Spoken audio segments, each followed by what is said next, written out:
Rock and roll. How are you guys doing? All right, all right. Let's take a look at our um, brochure. Our portfolio. How's everybody doing this morning?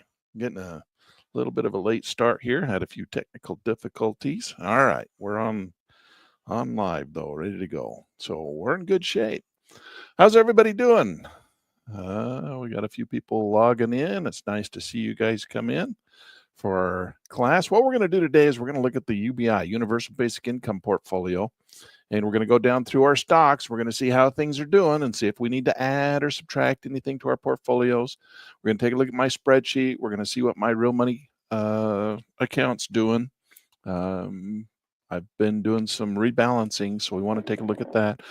I do want to show you my new spreadsheet, but I have some issues I want to talk to you about, show you the new spreadsheet problems that I've run into and how you guys can adjust them on your own. And we'll take a quick look at that. First thing I want to do, though, is let's just run over and look at the trading economics. All right, we're going to look at trading economics. Oh, my goodness, look at what they're selling us today. Pretty girls. Here, we'll just scoot that off the screen. All right, so we're going to come in here and we're going to go look at Impact 2. Today is Tuesday. No, it's not. Let's refresh that. So we're going to get in here. Oh, went to Impact 1. We're going to come down. Oh, and look, now what they're selling us now. For people over 50 who didn't invest 20 years ago. There you go.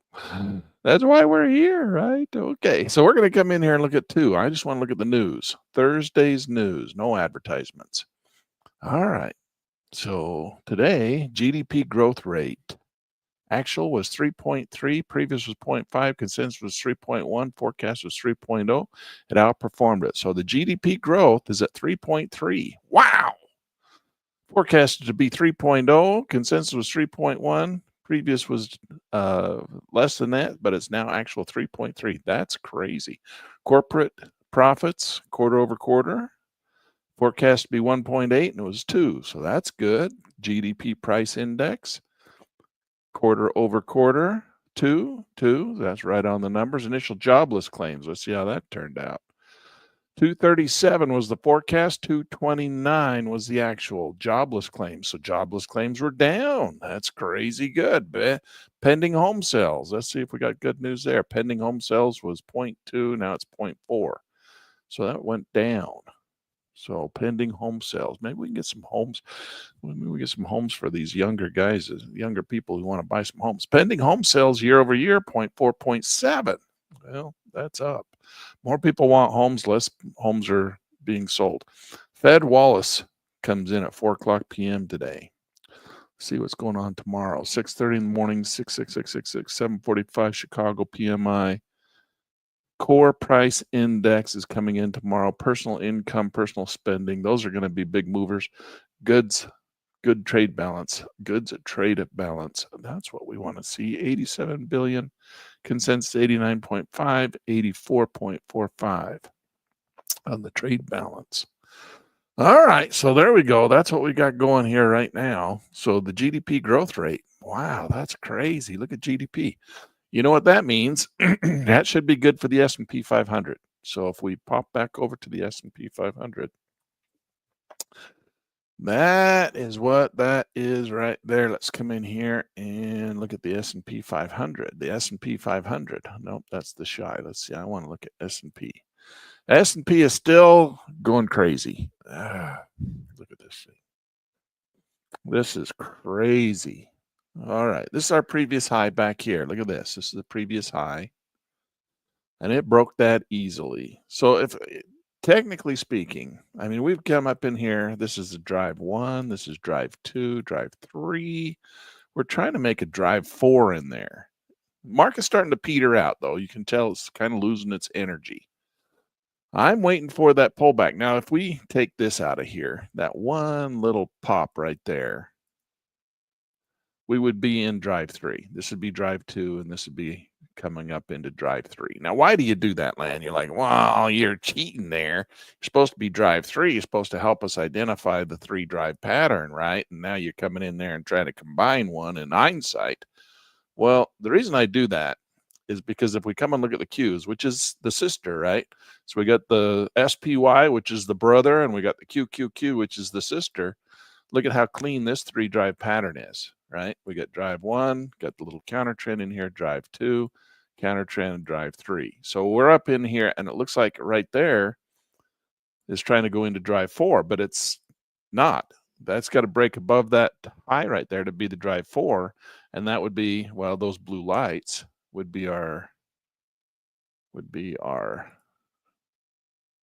natural trend line, our mathematical trend line, and our horizontal trend line.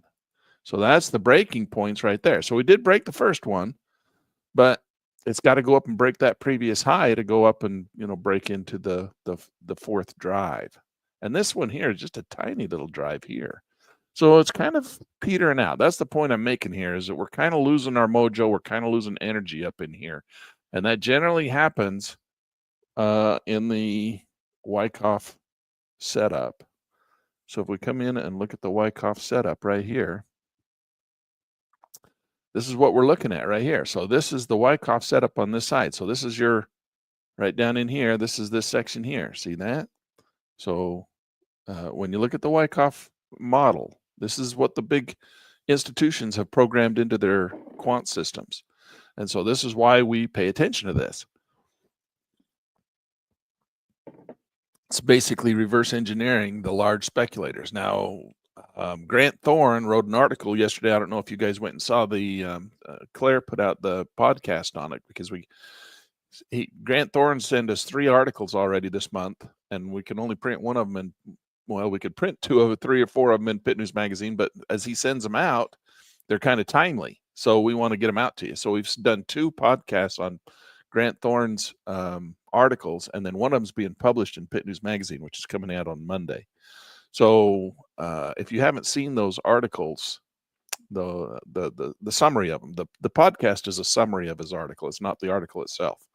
So those get summarized and then put out as a podcast, so you can go listen to those. And he's talking about BlackRock, Vanguard, and State Street, right? And so those big guys, he shows you that they were all buying right back in here, really big positions, and driving this market higher. The problem is we can't see what they're doing right now. They don't tell us. So we can only look back and see what they were doing for the quarter. How come I get that up? So we can see what they were doing back there. So we know that they went through the accumulation stage back in here. The thing is he ties it in, because he's the Washington correspondent for Pit News Magazine. He ties it into Congress. And of course, Congress all started to buy right in here too. They're doing a lot of buying and selling back in here, because they, you know, they hear, they know what the big boys are doing. So somehow they know what BlackRock's trading.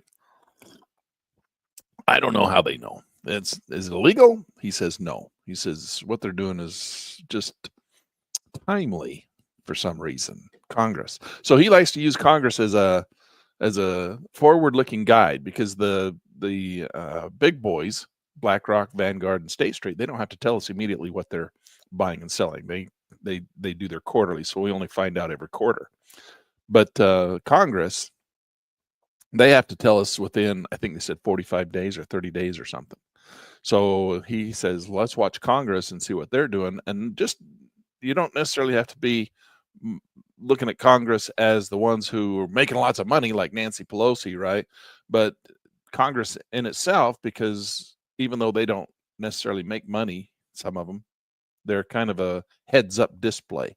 So you can kind of watch them, and they're starting to buy these things. They might not be very good traders, might not be very smart when it comes to trading the markets, but at least they're hearing the news, and they're going to preempt the news before you find out these big boys are buying. We like to do it from a technical analysis standpoint. So we watch the charts, and if you can read the charts and you understand the concept of how they programmed their Aladdin style quant systems, you can just read the charts and you can basically see what's happening. And that's why we do it technical analysis wise. But it never hurts to put in and add into it all of these fundamentals as well. Randy's asking a question here. Land, does volume by price really tell much versus regular volume? I'm confused with what it's telling me. I don't use it. You can play with it if you want to. It just tells you where the prices are generally centered, and the whole idea of volume by price is that it's a overlay that lays over the top of your chart, and it's supposed to tell you where the areas of support and resistance are. So it's just telling you in the past there was a lot of volume in this price range right here, and you can loosen that up. Come in here, volume by price. That was a good question. So you can, let's bring it all the way over. Number of bars. Let's reduce that. And you can reduce it down to a few bars, and it just tells you where most of the action is. So the theory here is that, see how there's a lot of volume here? This would then become an area of support on the way down, because apparently they believe, people who use this tool, that this is where markets will have a tendency to come back to. Prices have been very active in this region, and so they think that that will be active again. And so you can see it's just what it really is it's telling you where markets hung out for a long period of time. All right. So you had a lot of price action in here. So there was, you can see a little narrow channel right in here. So prices hung out in there for a long time. So there was a lot of volume during that area. The thing is there was a lot more volume you can see down in here. See, all this volume here was right here, but yet the volume by price doesn't show you that. It thinks this was more volume. I'm of the opinion that that's not what that, who cares? That just meant the market went sideways and spent a whole lot of time in that area. It was a dead market at the time. Yeah, there's a lot of volume. It sat there for a long time, for an entire month. So it shows a big long bar hanging out there. See up here, the market hung out in there for a long period of time. It just went sideways, and so that shows these big long bars out in there. Does that mean anything? I don't know. It says one day, this will come down and that's where it'll hang out. It'll hang out in there again, or it'll come down here and hang out in there again. Is there any validity to it? I guess, enough to kind of pay attention to it. But you can look at the Fibonacci numbers and you're going to find out that they probably play a pretty similar role. And there's 38.2 right dead center of that one. Here's 50% right kind of in here. This is 61.8 right in here. So that's kind of how that tool works. And so if you like it, you can use it. Just shows you that there was a lot of, the market hung out at that price level for a long time back in here. That's really all it tells you. Is it some magic tool like they try to make it sound like on that other YouTube channel? No, it's not some magic tool. I don't use it much. You can turn it on. I mean, it's not like it's not important. It just shows you where the market hung out a lot. That's all. So it says, well, if it hung out a lot there one time, if it comes back down, it'll probably hang out a lot down in here next time too. So we'll probably see, prices hang out in this level, which is the same thing we're basically doing with the Fibonacci ruler, right? So if you use those two in combination with each other, they should match up. So you say, well, the market's going to come down to 38.2. Well, that matches up with kind of where it hung out before. And a lot of people like trading prices at that level. So, okay, we can go with that. Or 61.8, 50%. Well, there was a lot of activity right there. Okay, that kind of makes sense. You could tie those two together. And if they kind of correspond, then I think you've got a little bit better confirmation one of the other. All right. So that's how that works, Randy. And good question. I don't use it that much. You can see I've got it set up. I turn it on occasion and look at it if I think that I want extra confirmation of my Fibonacci ruler. But that's how it works.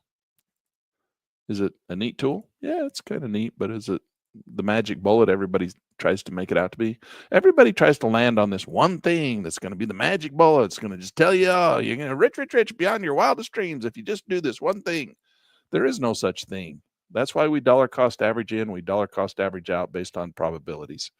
So we just want to know what the probabilities are. Probabilities that the market's getting up into a really high peak up in here, 3 drives up. It's gone up 3 nice big drives. We know from history, looking back, that this is getting pretty toppy. It's getting heavy up here. And so it's going to probably tip over and come back down. Is it going to do it? Well, we don't know for sure. There's a lot of other factors that could keep it up here. But we think it's going to come back down. And when it does, it'll come down and it'll test some of these previous price levels. And that's what that tool tells you, what these different price levels were. So they should correspond because that's where the market kind of hung out for quite a while previously. So we can use it a little bit more if you like it, Randy. We'll pop it on once in a while and take a look at it when we're looking at these Fibonacci retracements, because that's what it's going to show you. It's going to show you where the volume was previously, so that it can confirm your Fibonacci retracements. All right, there we go. Just remember, it's not a magic bullet. It's just kind of a confirmation, and it's past performance. It's past history. It's where markets hung out a long time ago. But that's what we're doing with Fibonacci ruler too, right? We're looking at where markets have a tendency to come back to, which is previous levels of support and resistance, which is where those big levels of volume should be. If they're not, then does it mean you're not supposed to trade? No, it just means that markets didn't hang out at that level 6 months ago. That's all it means. Is there a lot of value in knowing that? I not really. Mostly it's just all probabilities. We're just trading the probabilities, the delta Kona probability. That's all the Fibonacci ruler is, right? It's the delta Kona probability. And so that's why when markets get up really high, we start to sell off up in here, because we're taking profits at, buy low, sell high. So sell high means take profits. We start taking profits when we get up in this region, because probabilities tell us it's not going to keep going. Doesn't mean it can't, certainly can. That's why we don't sell everything. We don't go all in and all out all the time. And a lot of guys, when we're trading, day trading and stuff, we oftentimes will go all in and all out, because we're only in with 1 or 2 contracts. So we just, take our profits off and wait, but it's better if we can dollar cost average in and out. We'd do a better job if we can slowly scale out, and when the market starts to come back down, we want to start scaling back in. Now, do we know where it's going to turn around and go back down? Not necessarily. We can do our mathematical models, and we can do our little head and shoulders formations and our little bottom patterns, and we can do all that kind of stuff to try and help us have a better idea, give us a good point of support and resistance, and we can start, looking for that reversal. And so we don't know where it's going to turn around for sure, but, historically speaking, markets have a tendency to come back to that 1 standard deviation, which is what the Fibonacci ruler is. And that's what I call the Fibonacci sweet spot. So the market's going to go up. We're going to start scaling out as it gets up into these higher regions. We don't want to be buying up here. That's dangerous. All right. We want to be buying down here. We want to be buying in these regions here. Now, the big boys, they buy when the market starts coming down. They start scaling in on the way down, so they build their upside down pillar, their upside right pyramid. Right. So if you dollar cost average all the way up, you build an upside down pyramid, and you got all of your dollar cost averages up at the very top. So when the market falls, your pyramid's upside down and you lose all your money. Well, the big boys, the smart money, they buy all the way down, right? And so they're bringing their dollar cost average, constantly bringing their dollar cost average down. So when the market turns around, they got a big base with lots of shares down here. And then when the market goes up, they start to sell out all the way up. So they've got a pyramid. Well, retail traders, we have a tendency to do just the opposite. We sell out down here, and then we buy in all the way up the trend. We keep buy. We're buying up in here like crazy. And so we build a great big upside down pyramid. So all the market has to do is just flush a little tiny bit, and we lose all our money. Don't do that. That's the point of this class, is to learn not to do that. Now, it seems obvious, but people do it all the time anyway. As obvious as I pointed out, and everybody's like, yeah, that's a good idea, Land. Don't do that. Don't build those upside down pyramids. Don't buy all the way up that trend. But then everybody does it anyway. And you end up with a big old upside down pyramid where your base is up here, right? And you have this base like that. So you have all of your shares, keep dollar cost averaging in, and you end up way up there. And that's where your average price ends up, is way up there. That's the wrong way to do it. Okay. You want to do it like they do it, like the big houses. You want to come in here and you want to build your pyramid. You want to build your pyramid like this. Not like that. You want to build your pyramid. How can I draw a pyramid like that? Like this. There you go. But what happened? We're going to do it like this. Here we go. So they're going to build their pyramid like that. All right. They're going to start dollar cost averaging all the way down, so that when they get up to the top, they have nothing left, and they start selling out up here. So they're just the opposite. When they come down, they buy all the way down. So they end up with a big all their average prices down here. And then when the market starts to go back up, they sell out, sell, while we buy. Remember, there's only 2 people in the market. There's the buyers and there's the sellers. And usually if you're on the retail side, which is us, little guys, when we're buying, who's selling to us? And you have to think about that. If we're buying, who's selling to us? Somebody's got to sell to us. For every buyer, there's got to be a seller. And who's selling to us? Well, it's probably the big banks and hedge funds. BlackRock's probably selling to you. Why? Because we're buying all the way up the uptrend. They're selling all the way up the uptrend. That's how that works. And you got to be really careful. Okay. So we're looking at this right now and we're saying, hey, it's time to be careful. That's all I'm saying. It's time to be careful. Do I know the market's going to flush right here? No, I don't. But I have a good guess that we're getting pretty top heavy up in here. Could it go higher? Yeah, it could certainly go higher. And if you're all sold out 100% up in here, well, then you feel bad that you're out 100%. You missed the next run. But eventually it's got to flush. So a little bit. It's got to come back down some, because these big boys, the retail trader doesn't have any more money to buy. For one, you ran out. You got 100% of your money in there. There's nothing left. And then the other thing is the big boys, they've sold out everything. They want more, so they have to let the market flush so they can buy some more. They got to reaccumulate some more down here. And so then the market will flush and come down into that one delta cone probability. And that's what causes that to happen. So is it going to come all the way down here? I don't know. There's lots of fundamental reasons why it can or why it can't. It's, we can come and look at some other things. Like we like to look at the bonds, right? The SHY, SHY. This is the 1 to 3 years. This is the short-term interest rates. And you can see short-term interest rates are going up. They keep going up. And when short-term interest rates go up, stocks go down. When interest rates go down, stocks go up. So this is a lot of pressure on the stock market right now to drop. See that's pressure for the stock market, the Qs and the S&P, to start to come down. But when you get all this, you come in here and you get all this really good news, like we got today, GDP growth at 3.3, and it's forecast to be 3.1, and the market ain't going to fall. It ain't going to go tumbling down on that. Why would it go tumbling down on such great news? That's going to piss off MSNBC and NBC and Wall Street Journal like to no end, because the last thing they want is for Trump to look good, right? They hate it when Trump looks good. They don't like that. They're all a bunch of Democrat-run news organizations, and they want to have power, and they don't have the power that they would otherwise have. And so they don't like that. They're not going to be happy that the GDP is up there like that. You watch the news, they're going to freak out today.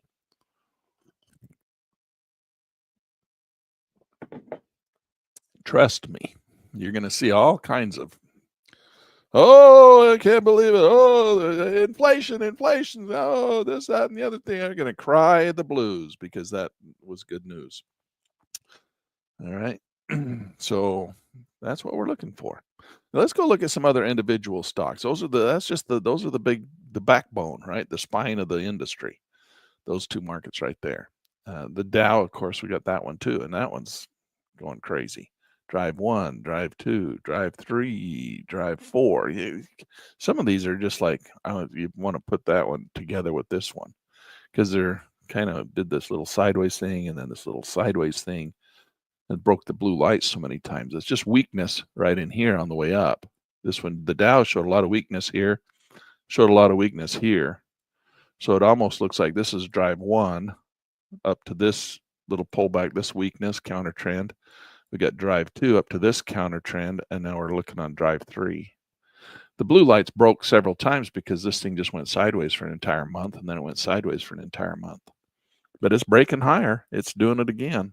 So for us, we have to look at this and say, well, try to identify the 3 drive pattern. And I think it's right there. I think it's drive 1, drive 2, we're in drive 3 right now. So we still got some upside potential on this one. But when it's happening, it confuses you. You're like, well, it's easier to see in hindsight to look back at this and say, well, that was just kind of a little sideways thing. It broke our mathematical models. We thought maybe that was going to be the next drive up, but then it just broke sideways. So then in hindsight, you can look at it and you can say, well, I think I'm going to combine that one and combine that one. That's just a narrow channel, and it broke out. So 3 drives. We're still in 3 drives here. Are you agreeing with me? If not, make a different decision, trade something differently. But for me, that's what I'm going to look at. I'm going to say I'm looking for a 3-drive pattern, and it's kind of a screwy one, but there it is. I think that's it. So we're going into the 3rd drive. Does that mean that land's fudging? Yeah, fudging. That's what we do when we trade. That's why we call it speculation. So you have to fudge it somehow to make your model work, if that's what you think, right? But if it makes sense to you and it's going to make you money, who cares if you fudge it? All right. We've also got some natural trend line. We don't really have much. This seems really kind of funny how it's not even really got much for us here. That was pretty straightforward, but then it went sideways, then it went up, then it just went sideways for a month and a half there before it started to break up a little bit. We're breaking higher. It's just all good news coming out fundamentally. It just keeps pushing this thing up. So let's go look at our portfolio. We're going to come down here to my UBI portfolio. And these are the stocks that we like to kind of follow. Hey, there's our BlackBerry. Who was it that asked for BlackBerry the other day? They're like, hey, let's go look at BlackBerry. And we're like, all right, if we were going to trade BlackBerry, this is what we would do. And it was breaking right there. And that was the day we talked about it. Look, our BlackBerry's up $714. Who was it that asked for BlackBerry? Was that you, Randy?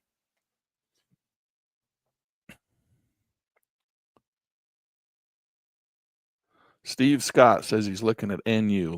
Don't let me forget that, Steve. We'll go look at NU. I want to look at some of these other ones that we put some orders on that we were playing with. We're up 575 on Ford. So we played that one a little bit, and it looks like it's peaking out. It's double topping up in there. We could just take that profit off. Let's just liquidate that multi-leg since we're here. We're going to come in here, and we'll just see if it'll mark it out of that thing for us. Take it off. All of it. Liquidate. Mark it. Out. Get me out. Let's just exit chart, see if that'll just take us out.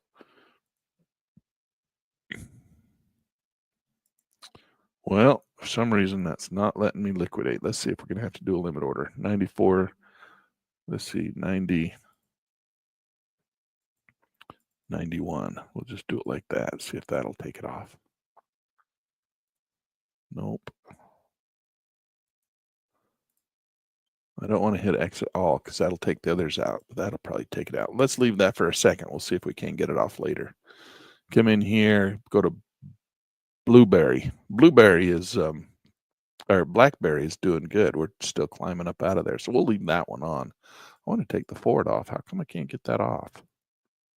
Liquidate the multi-leg. Let's just liquidate one at a time. See if it'll let us out. 17.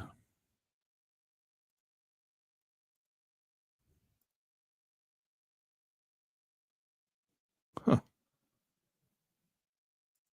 That one's stuck in there. I don't know why it won't let us out.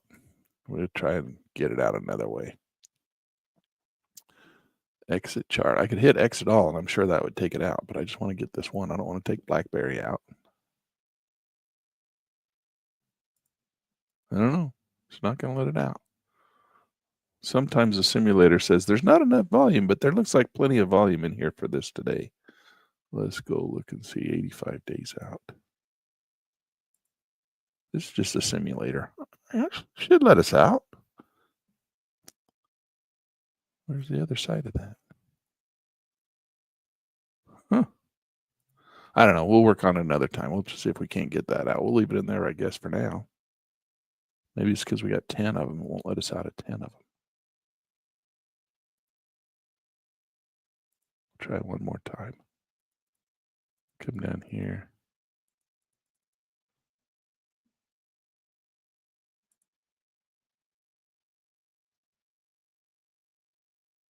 Huh. I don't know. I have to talk to the boys, I guess. Find out why it won't let us out. All right, let's stop wasting time on that. Let's go down. Let's pull up while we're thinking about it. Randy says that wasn't him talking about BlackBerry. NU. Steve Scott wants to take a look at NU. Whoa, look at that baby go. Are you in it, you said? Steve says he's in it. More could get an opinion on hold long 100 shares at 1134. Let's see, we got to fix this here. Let's bring this down.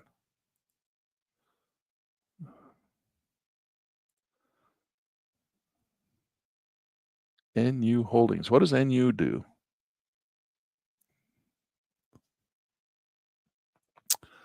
That's pretty good. So you got to break out of a narrow sideways channel is what that is. So this market started to rally nice with the rest of the market when everything else started to come up. But then it had this narrow sideways channel. So you're in at 1134. 1134. What got you in back there? That would have been clear back here. Unless your dollar cost average in, I don't know, you're back in what, right, like right here? Like right there. It looks like the signal you would have got in on. And even you held it all through that whole thing.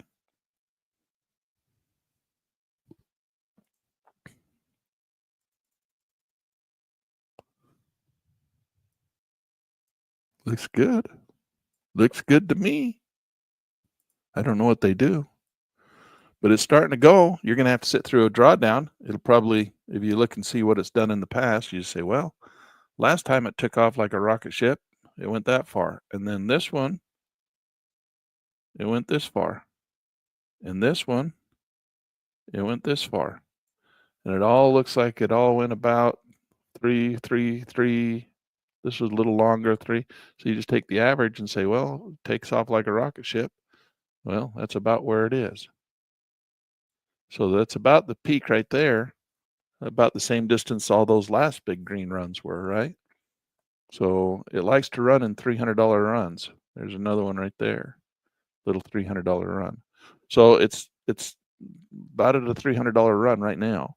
So you're going to probably have to sit through a little drawdown. So expect a little ABC pattern, probably in here, up, down. Expect, back down, test that previous high, give you a nice little Fibonacci bow tie in there. So if you go your bow tie, it would be nice to see a nice bow tie off that thing, a full one, but it likes to run in $300. So what I would do is come in here and put the bow tie in there like this. And then you want to see that go up to right there, but the market doesn't generally do that. This one generally has $300 runs. So you might get a little flat bow tie in there. Depends on what's causing this thing to run. Your bow tie is going to tie off right across the top of this previous high, which is what that yellow line is, right? So it's giving you that little bow tie. So expect it to come back down a little bit. You're going to probably have to sit through it again, but you've been sitting through all this. It's finally starting to run for you. So, even on a small base, we come back, you could expect it to make a little move and then another $300 run up into here. And that's where that would go. So it'd be I don't think it might go up and test the previous high on this run. It'd have a little bit more to go, but probably get a little break, a little pullback, and then go up and test that previous high and break through out in here. That's what I would expect. From the fundamentals, you want to see the fundamentals, though. I bet you want to see the fundamentals. Do you have access to this little thing here? Have you paid for this? Not that I'm advocating that you do. You don't need to, because if you just put it up in here, I'll come and show you over here. You don't have to pay for it. And then here's the fundamentals. All right, because the free version doesn't give you all this neat stuff. It gives you this table, but it doesn't give you all this stuff. All right, so the earnings per share, there you go. So look at that. 24, it's earning, it's making, holy cow, look at the sales per billions. That's not even millions, that's billions. Look at that, 10.3724. Where are we at now? Sales 11.66. We're beating this one here, and we still got a couple months left to go. Shares outstanding, they're not buying them back. That's good. All the upgrades, look at all this. Citigroup, JP Morgan. What do these guys do? Financial banks, regions, Cayman Islands. Oh, they're a Cayman Islands bank. Everybody's putting their money offshore. But look at the money they're making. Wow. And they're making money hand over fist over here, too. Their earnings per share is good. And they're not buying their shares back to prop up their stock. This thing's all natural. That's a good stock. That's a runner, man. So if you guys want to get into this, don't buy it right now. Don't buy it right now. Everybody's like, oh, I gotta go buy that. Look, we had good earnings. Look at that. Even the Gap was good earnings. How about that? They didn't have good earnings back here. Well, the revenue was good. Revenue was good. They had good earnings back there, and then the market flushed. That's crazy. We're coming back right here, though. Look at that. Cayman Island Bank. So I would wait for the little bit of a dip. It's kind of up there pretty good right now. Wait for a dip. Wait for a dip, and then buy down in here for the next run up. That's a good one. Put it on your watch list. What you could do, let's see. Now let's come and see if there's any options on this thing. Let's come out and go. Let's go 50 days. And let's see if there's any put options. Ooh, that's the problem is there's put options. They're there. Look at them all. But the price is so low. You have to, the problem is you get chewed up and eaten up by commissions and spread. So if we wanted to come down here, look at all these put options. I think that's what these guys are doing. It's kind of a little sell one right here. Yeah. Put it right there. See, it's only $13. But that's because the market's going like, well, it's going linear direction. The implied volatility is in your favor. It's only at 26. Implied volatility down here is at 61. Oh, why did that drop back to 1? I said 50, you stupid thing. Stay there. Okay. Implied volatility is at 48. That's pretty low. Well, we don't know. Let's go look at historical volatility. Historical volatility. Where is it? H-ball. H-ball. There it is. Well, it's picking up. It's higher than it was. See right here. Low volatility. Your premium is going to be higher right there. Still only $13. What's the spread on it? $14. See, the spread's $14. The premium's only $13. You can't trade options on this. $3. There's a $3 spread with a 13. You're making $10. That's still, Jiminy Christmas. You could do that one. You could do this one here, but you don't want to do that one. What you're trying to do is you're trying to buy more shares. You say, well, I'll buy some shares right there. Okay. They're going to pay you $13.50 per to buy 100 shares. How many shares you want to put in? You come in here and we say we want to buy 100, 200, 300, 400, 500, 600, 700, 800, 800, 900. Buy 1,000 shares. 1,000 shares at $13. That's $13,000. You buy 10 shares, and then they're going to pay you. You're only going to get $140, but you'd buy the shares anyway, right? You think this is, might as well get the $140.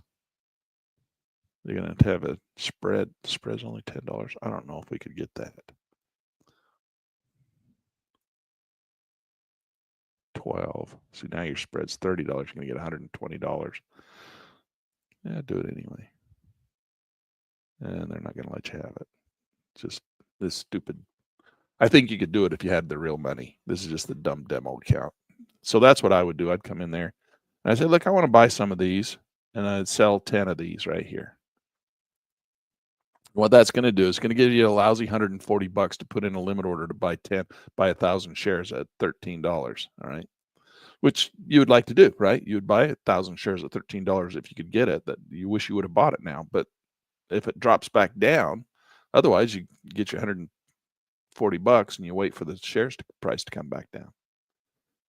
I don't know. You could do that if you wanted to. That's how I would do it if I was trying to do this. But the demo account's being stupid, so I can't simulate it. Yeah, I don't know what's wrong with it. Okay, let's go on to another chart. Okay, so BlackBerry, we looked at AMD. Now, okay, now we got to come back over and we got to look at our UBI portfolio. So let's pull that up real quick.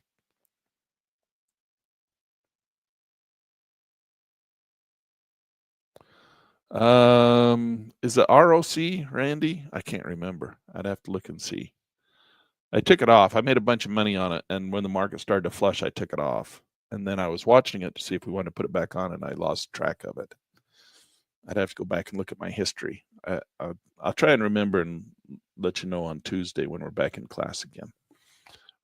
It might be in there. Let's go look real quick, just real quick for Randy to see if that little nuclear power plant's in there. Did I create a... There's weed stocks. Whales, Yield Max, Round Hill, New, my UBI, my portfolio. Granite Shares, Kathy Woods, Bitcoin, ARC. I don't see anything where, because I had like 5 companies that were,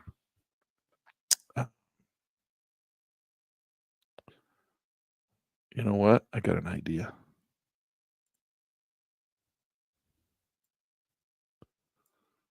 We'll ask Gemini.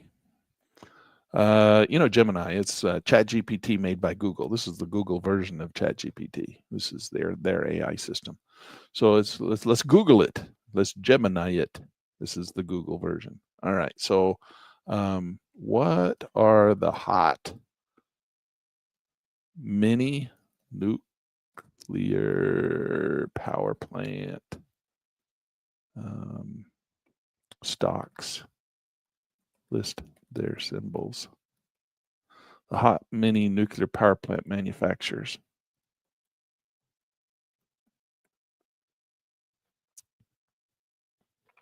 Here are the sum of Oakley. That's it right there. It was Oakley, wasn't it? Yep, OKLO. I think that was the one.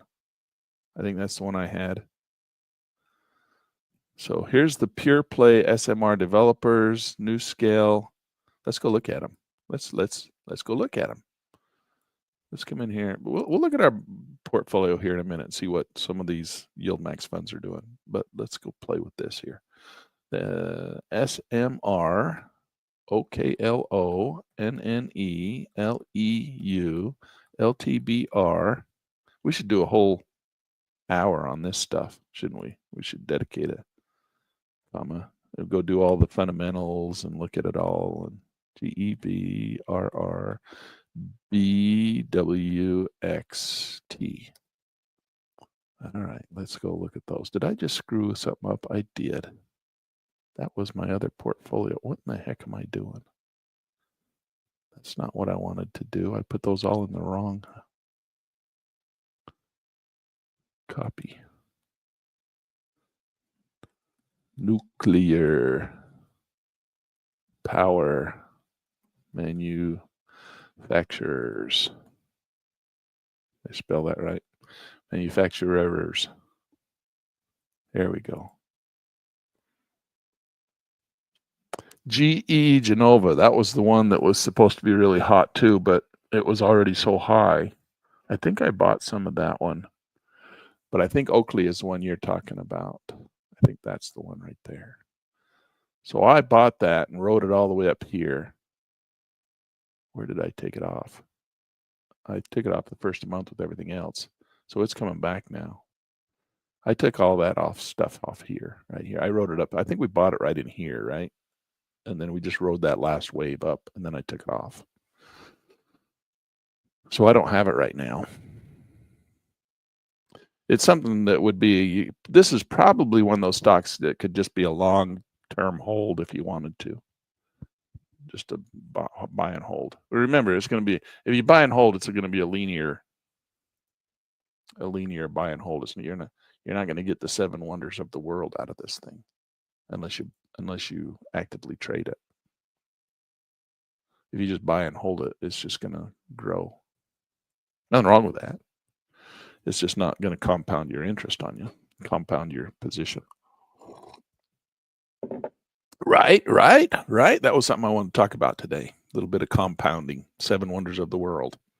Take profits, buy more. Take profits, buy more. Take profits, buy more. That's how you compound. If you just buy it and hold it forever. It's just linear growth. It's not compounding growth. You're not getting more shares.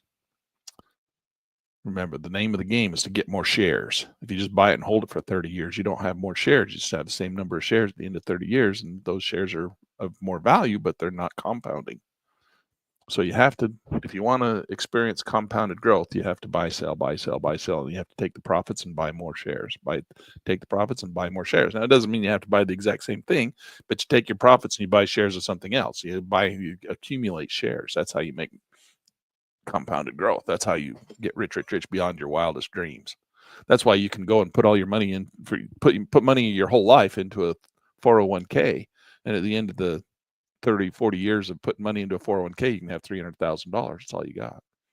I thought that was going to compound into, I was going to be rich, rich, rich with $40 billion, $40 million. Well, you didn't compound anything. All you did is just have linear growth. You don't have any more shares. You didn't have your profits buy more shares. You got to have your profits buy more shares. This is why I'm so excited about these yield max funds, is because they automatically do that. They take profits along the way so that you can then take the profits and go buy more shares. And then you take the profits and go buy more shares, take the profits, go buy more shares. That's compounding. That's how you get your, one of the 7 wonders of the world, right? Exponential compounded growth. If you just buy it and hold it for 30 years, that's not compounding. That's not the 7 wonders of the world. That's something else altogether. All right, so there's Oakley. Let's go look at BM. That one looks pretty good little trade too, $175. We need to do a little fundamental. We'd want to go look at them, see which one of these we want to get into. But these are all really nice patterns, aren't they? So there's a 3-drive pattern right there. We got drive 1, drive 2, drive 3. We need to watch this and see if we get a little ABC top formation up in here. If this thing had come back down to the red line, last time it touched the red line was clear back here. So we wanted to touch the red line. That's where we'd be buyers. We could start dollar cost averaging in right there. Now you can put your Fibonacci ruler on there, and if you're excited about this one, if we could get excited about it, go look at the fundamentals, get a little history on this thing. We could get excited about this one.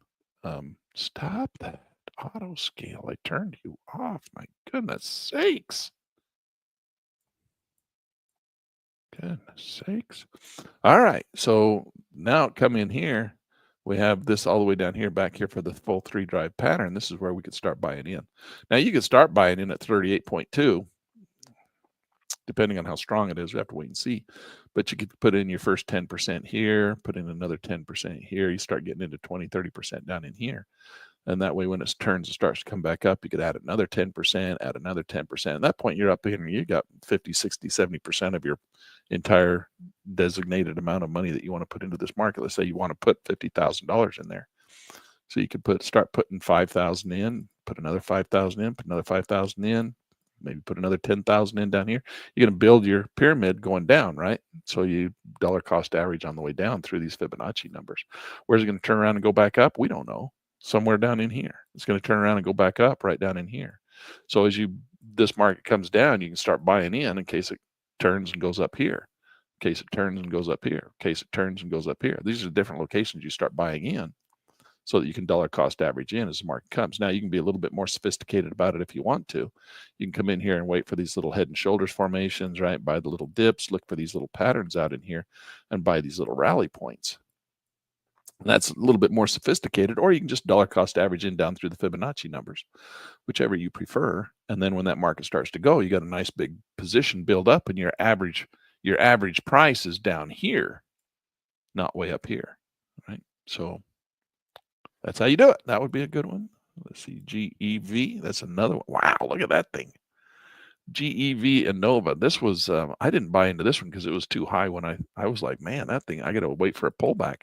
We just never got it. Right here, I didn't buy this one right here because I wanted it to come back to the red line. And it never did. We just missed it. I don't know. I don't know if we can get is this thing going to ever come back down and let us get back in? I don't know. It might just keep going. Nobody knows. LU, there's one. It's trying to come down for us. Centrus Energy. It's trying to come down. We got down in here. That's good. If we go to the Fibonacci ruler, You go off this, just this one here to here, you can see that it's already got its first buy signal. It was right there, 38.2. So right there, we could have bought some in right there. You wouldn't have gone in with your full pony up, but you'd at least have some in right now. And then this is an X2SA1, right? That's a 1, 2, I don't know. That's all one big drive. 1, 2. Came back here. This is trying to make 3 drive. That's a fail right there. That's a C1 fail.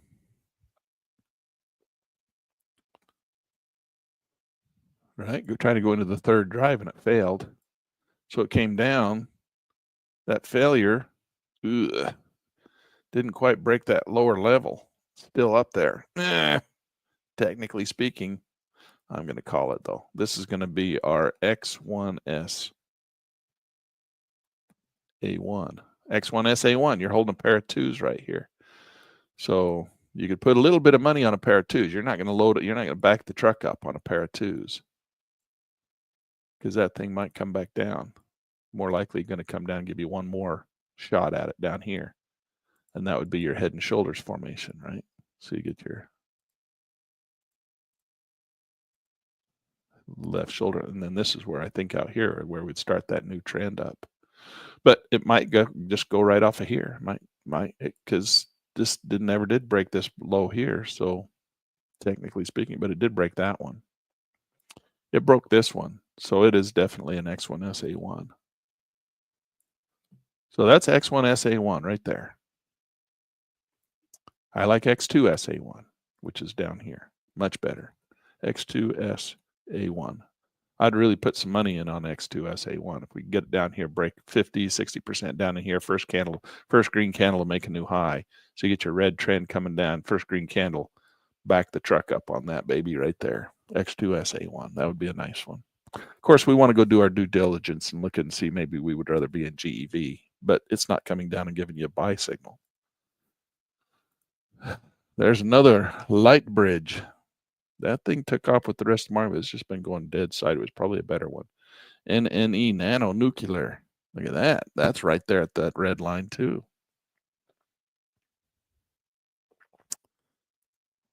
Drive 1, drive 2, drive 3. I almost call that drive 3. Coming back down in here is X1SA1. It's not broke the blue lights yet, but that's X1SA1 right in there trying to come in right now. X1S A1. You could put a couple bucks on it if you wanted to at X1S A1. That first green candle right there would be your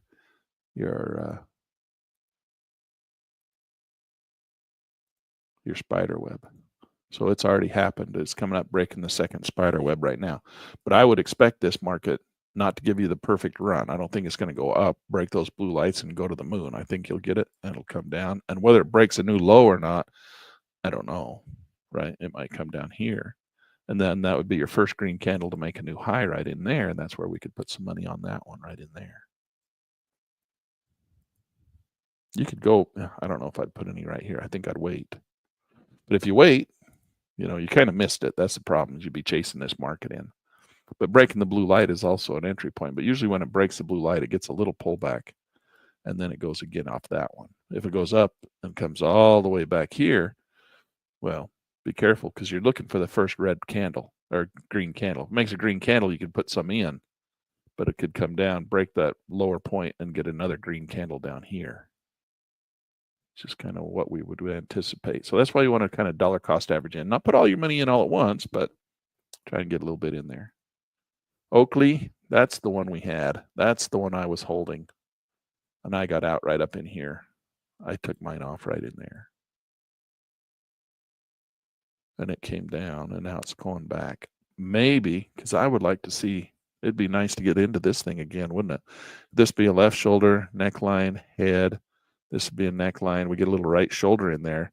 Maybe we get this thing to drop out of there. Come back down to that red line right there. Remember, September is the worst month of the year. So trying to get long at the beginning of September is not a wise decision. Right? We showed you this before. So this is the stock market, basically the S&P 500. That's where I got all these numbers. And I had Grok go back, and I went into track and trade. You can do this yourself. All right. You go into track and trade, and you come over here. You can do it on any stock you want. You can find the seasonal nature, because you got Grok now, or ChatGPT, whichever one you like. So you can come in here. You got it. This, you want to do it on Oakley? You can come in here to Oakley, and you can come into the data set, and you just say, I want to export the data, and we'll just do the daily export the display data. They're going to do the underlying daily data. So we export it, and it's going to give us a file. We'll put that on the desktop, and we say save. Now, if you look at that, that just becomes an Excel spreadsheet, basically a CSV file. And it's just, if we open it, I'll show you, pull that up. That becomes a file that looks like this. So that's all the data from Oakley. All right.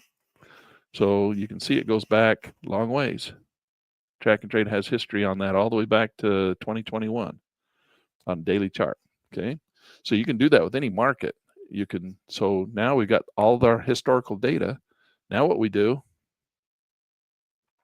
is we pull up, we'll do, since we're playing with, where did it go? There it is. Since we're playing with Gemini, let's ask Gemini if it can do it. I do it usually with Grok or with ChatGPT, but we'll try it with Gemini. Let's come in here. So what you do is you just grab that file and you drop it on here like this. And then you say, give me a seasonal chart of OKLO, historically speaking, January through December for each year, average. I don't know if it'll do it. Maybe it doesn't understand what I mean. Give it a better prompt, but let's see what it does. Writing code, analyzing. There you go. There's your Oakley chart. You wanted to see the seasonal nature of Oakley chart? There you go. That's exactly what I did for the S&P 500. That's how I got that other chart.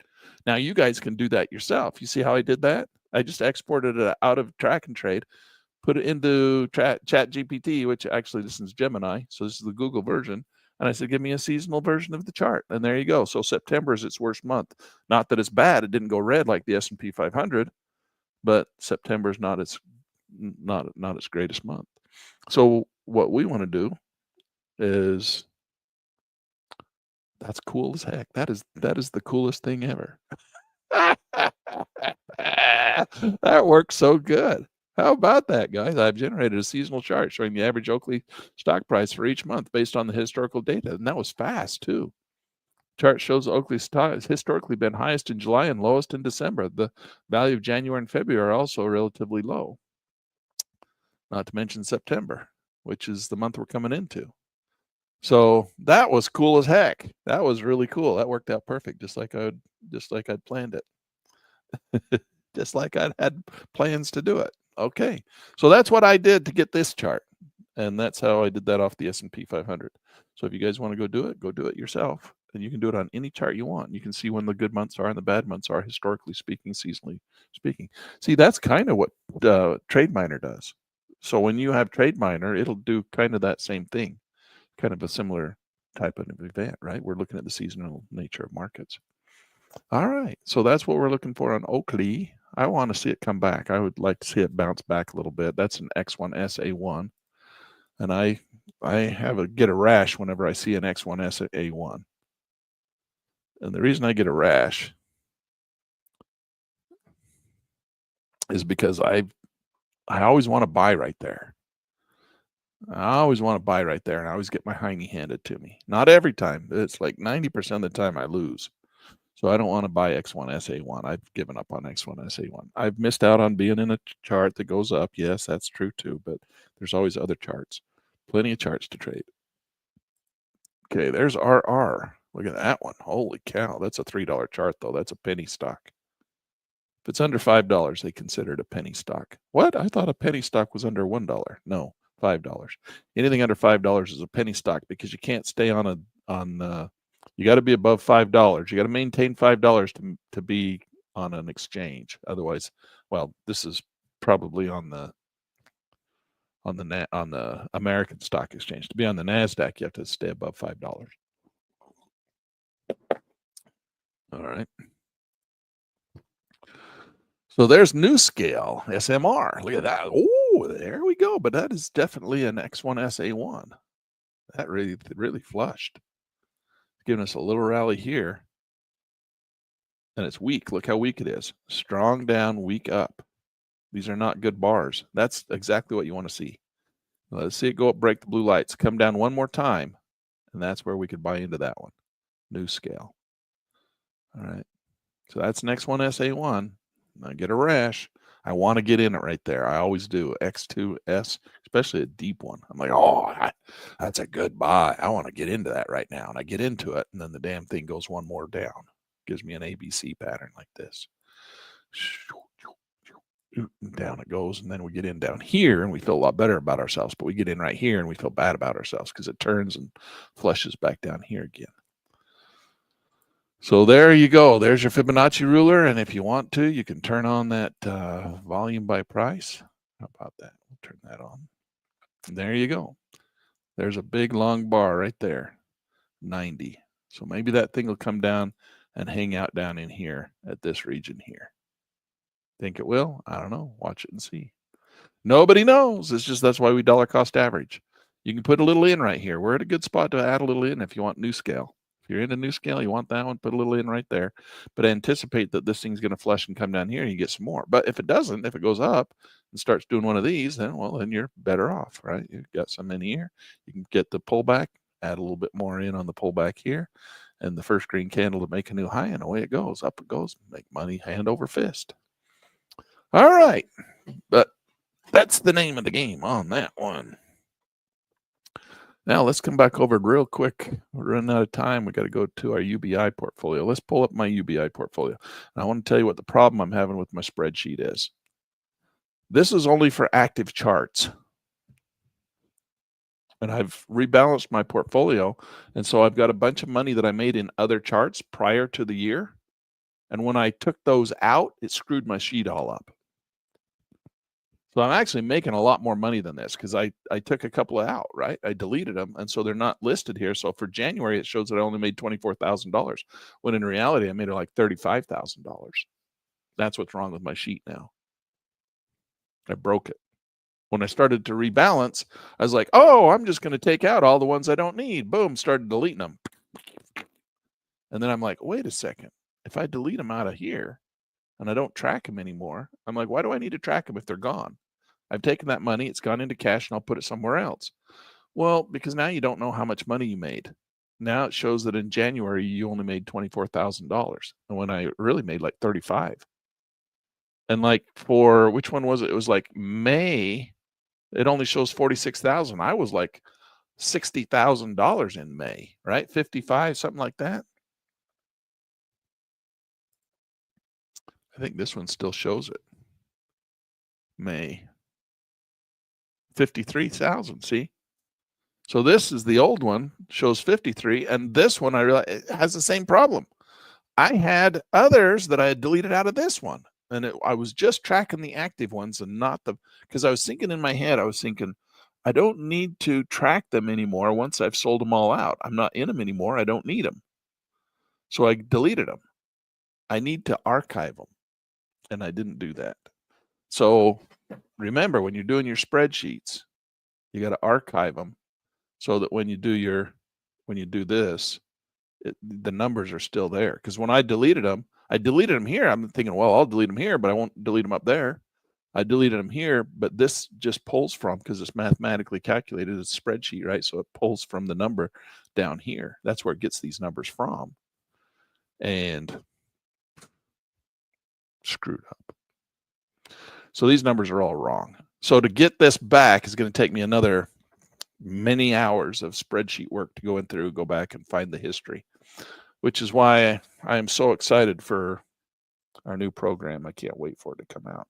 You can go sign up for it right now if you want to, but it's still got a few bugs in it. But it's ready. I mean, I had to sign up for it. I keep telling you that we got this new program coming out, so we don't have to do this spreadsheet. And this is the big problem that I had with this spreadsheet. I wasn't going to tell you could go sign up for it yet because it's not quite ready. But here it is. You can go drool over it a little bit. It's called Portfolio Matrix. And this is what we're building so that you don't have to do this big damn spreadsheet. And it's got all of your open and closed orders in there, and it calculates it all in there, and it does it all properly. And you don't have to sit there and manage this big ugly spreadsheet. So that's it, Portfolio Matrix. Self-managed investment portfolio. Why do you need this? Because you're looking to you're tracking your compounded interest. And if your regular brokerage firm does not do that.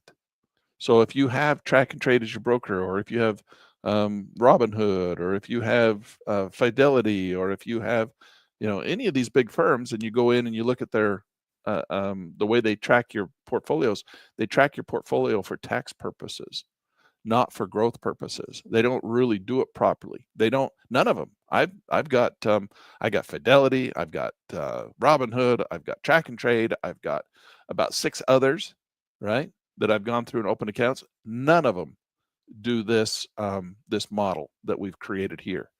So not a single one of them tracks your exponential growth model the way it needs to be done properly. They just don't. They don't track them. Nobody does. They don't track them this way. So this is why we have to do it ourselves manually in our spreadsheet. And because the spreadsheet is such a pain in the hiney, we're writing this program called Portfolio Matrix, and you're going to be able to sign up for it, and it's going to do all this stuff for you. It's really cool when you get to it. It's got all these little charts and graphs, and it's got all the little tables. It's got this little table right here. It doesn't look like a spreadsheet. It looks like a software program. It doesn't look like a spreadsheet. So I'm used to looking at the spreadsheet, and it's got this little column here. It's got all this stuff.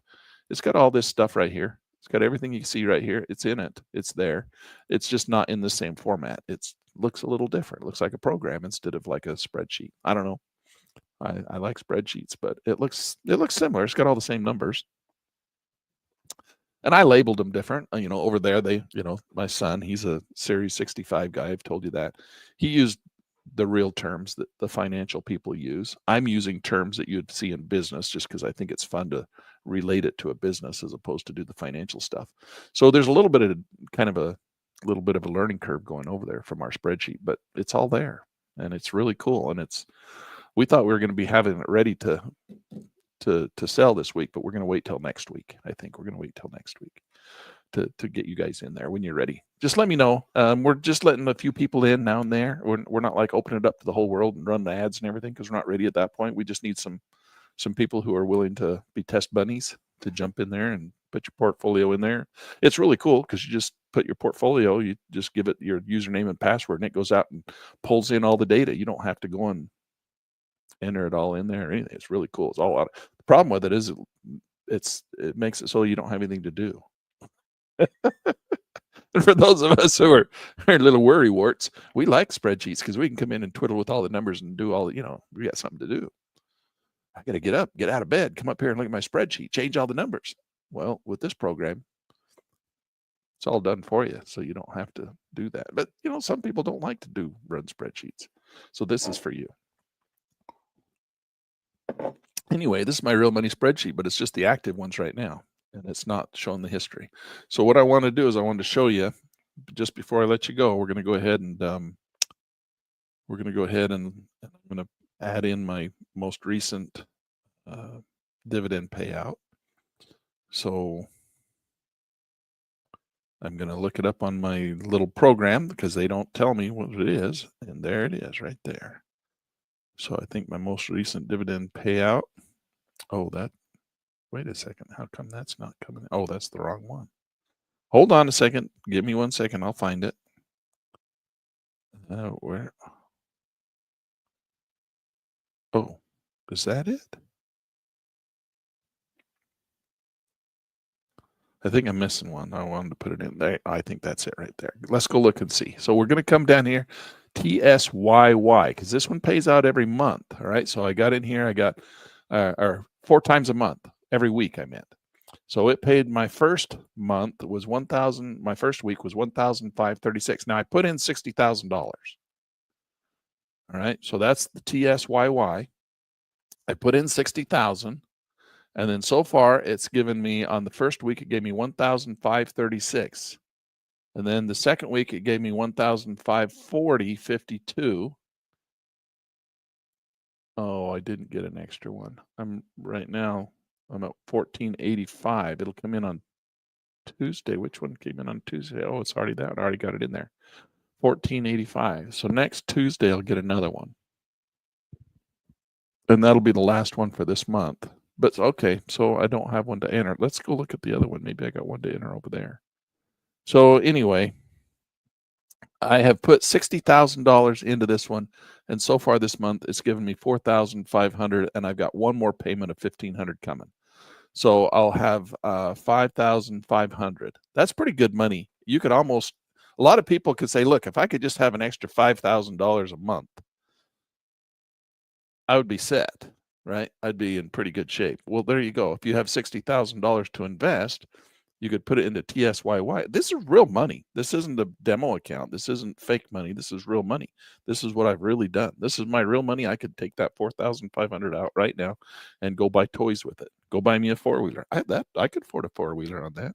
That's just with my $60,000. So $60,000 I put in. It's already given me that's only 3 payments. I got one more payment coming this month. And then I'm going to go into next month, get another $5,000. All right. So this is real money. I'm showing you my real money account. It's not correct. It's not all my money. I've got way more money than what it shows in here because I screwed my spreadsheet up.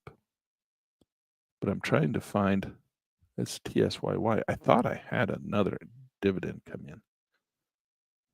And hold on, I'm going to look and see one more. That one says I didn't. That one I should have got. Why did I not get anything on that one? Huh.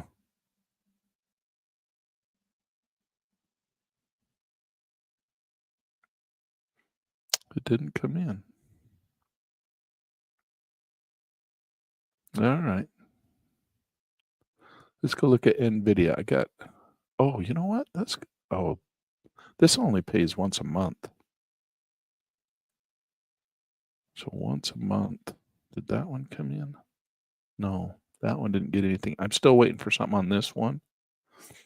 And let's go look at NVIDIA. NVIDIA. Where's my NVIDIA? It's back here. Right there. My most recent one was 1200. NVDY.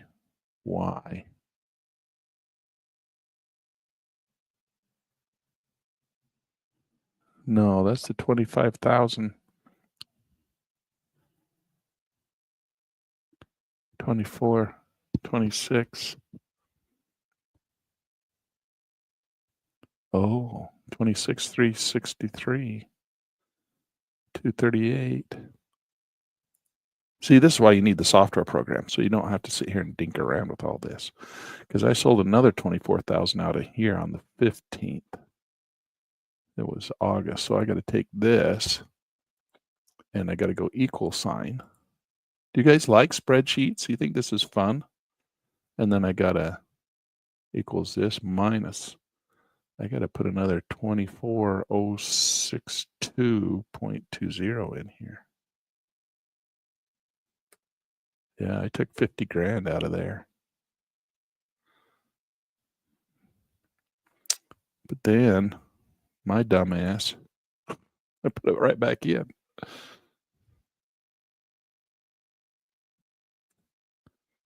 So I'm really at 25,000 and I haven't got a dividend yet. All right, that's my spreadsheet, guys, and that's the problem I'm having, and hopefully that little program's ready to go next week and we can get you guys all in it. And you can start not having to have a big spreadsheet, but you got to track it. You got to track it one way or the other. You either have to track it on a spreadsheet. If you're going to trade like this, you got to track it because your brokerage firm doesn't track it for you. And you got to track your 7 wonders of the world, which is the compounded interest. And that's what this is. So I've got my initial entry. This is the most important thing to understand. This is the initial entry. This is how much money you put in from McDonald's money. All right. You go out and you work your hiney off, and you spend time doing something for somebody else, and they pay you a little bit of money, right? And so you take that money and you put it into the stock market. And then that money earns you money. And that's in a different column. And you got to track that separately. You can't take this money here and add it back into that money. Because if you do, you're diluting you're not tracking it properly. Because this money here is free money. That's your reward for putting this money in. And if you just take it and say, okay, I'm going to take my 71,000 that I put in, and I'm going to add this extra 20,000 that it's made me and put it in, and now I got 80,000, and I'm calculating my profit on that. That's not the way you do it. All right. And that's how everybody out there on YouTube does it. And they're saying, oh, these are worthless. They don't make any money.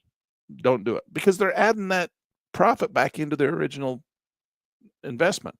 You got to track those two separately, because now your free money is making money. That's how you end up with a 321% return. That's the 7 wonders of the world. That's how you got to do it. You can't put that back in if it doesn't work that way. You get the 221% return if you're doing compounded, if you're doing the 7 wonders of the world. All right.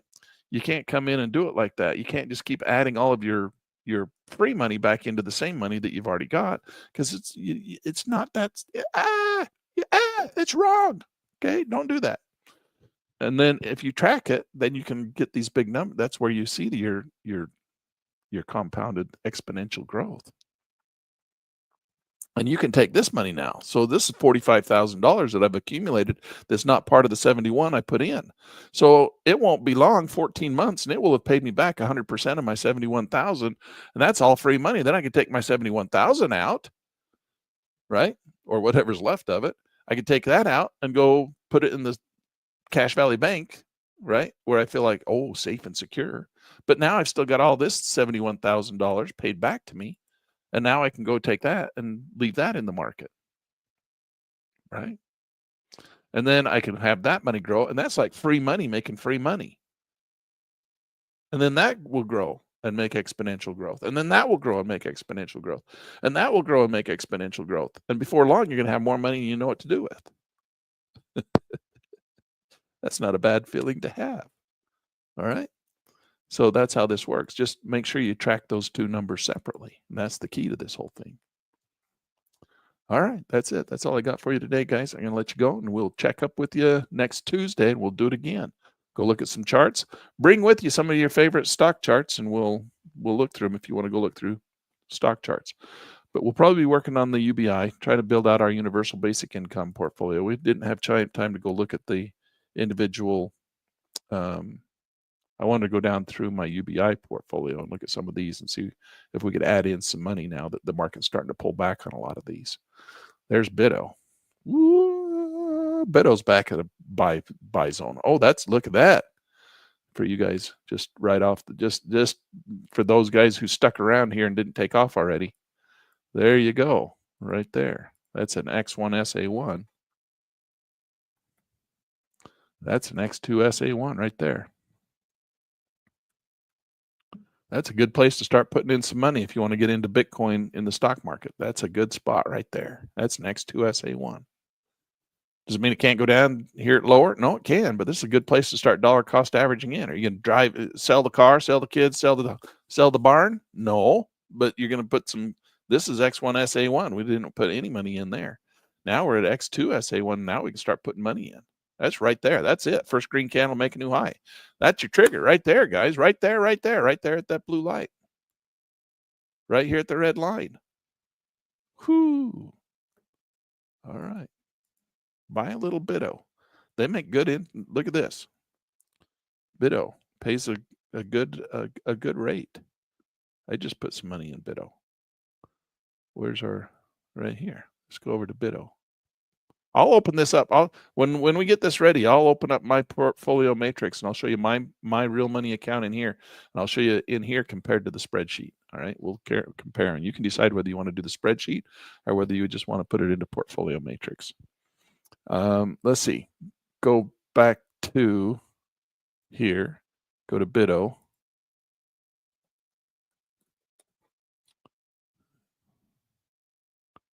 And look at what the dividends are. Once a month, it pays you $1.20 per share, and shares are only $20 a share. $1.20 for every share you own. Now remember, the name of the game is to get more shares, because the more shares you have, not the value you pay for them, not the value they are today. Nobody gives a shit what the value of the shares are. What we care about is how many dollars do they give you per share. Now, you want to buy as many shares as you can at the lowest price you possibly can. That's the name of the game, right? That's the carnival game we're playing here. Buy as many shares as you possibly can at the lowest price. That's why you dollar cost average in. As the market comes down, you buy more. Bring that average price down, because you want those shares at the lowest price you can get them. But at that point, once you own them, who cares? They're going to give you $1.20 for every share you have. That's why you don't just buy one share and hold it for 20 years. Well, they're going to give you $1.20 for every share you have for 20 years. Well, I didn't get more shares. I just kept the one share I had. Well, you're missing the whole point. The whole point is to get as many shares as you can. All right. So when they give you money back, buy more shares, get more shares, buy more shares, get the free money that they give you by giving you the shares, right? $1.20 per share. Take that money and buy more shares. That's how you do compounded interest. That's how you do exponential growth. That's how you get rich. If you're not buying more shares, if you're not getting more shares, you ain't getting rich. You're doing linear growth. All right. Get more shares. It's the name of the carnival game. Carnival game. Get more shares. Get more shares. Get as many shares as you can, because they're going to give you money every month for every share you have. They don't care how much you paid for the share. They just care that you have shares. The more shares you have, the more money they give you. All right. Told you all my secrets. How to get rich, rich, rich. All right, guys, that's it. That's all I got. I'm going to let you go. Not even going to play any ads or nothing. We're just going to get out of here. We got to go. We got to go. It's the end of the day. See ya. See you on Tuesday. All right. That wraps it up for today. If you got something out of this, do me a favor. Like the video, subscribe to the channel, and share it with someone else who's trading or learning. Hey, don't forget to tell them to subscribe to Pitt News Magazine. Oh yeah, definitely subscribe to Pitt News Magazine. You'll thank us later.